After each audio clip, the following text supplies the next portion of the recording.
અજમેર શરીફમાં એક સાથે 11,000 જેટલા મુસ્લિમ શ્રદ્ધાળુઓએ ઇફતારી કરીને ધન્યતા અનુભવી હતી.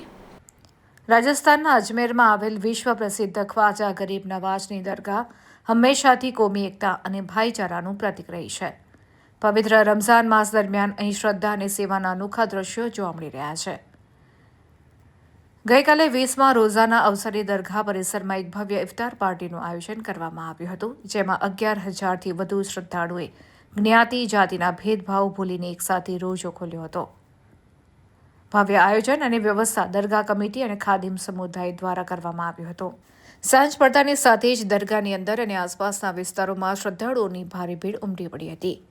11,000થી વધુ લોકોએ એકસાથે પંગતમાં બેસીને ઇફતાર કરી અનેકતામાં એકતાનો સંદેશ સમગ્ર દેશમાં ફેલાવ્યો હતો. ગુજરાત સહિત સમગ્ર ભારતથી ઉમટતા શ્રદ્ધાળુઓ ખ્વાજા ગરીબ નવાઝની દરગાહ પ્રત્યે અતૂટ આસ્થા ધરાવે છે.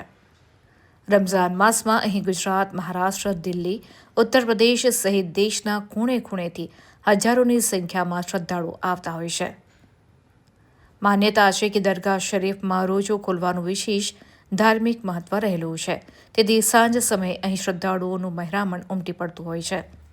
સ્થાનિક કમિટીના જણાવ્યા અનુસાર દરરોજ આવતા શ્રદ્ધાળુઓ માટે ઇફતારની ઉત્તમ વ્યવસ્થા કરવામાં આવે છે, જેથી કોઈ પણ વ્યક્તિ ભૂખ્યો ન રહે અને શાંતિપૂર્ણ રીતે બંદગી કરી શકે.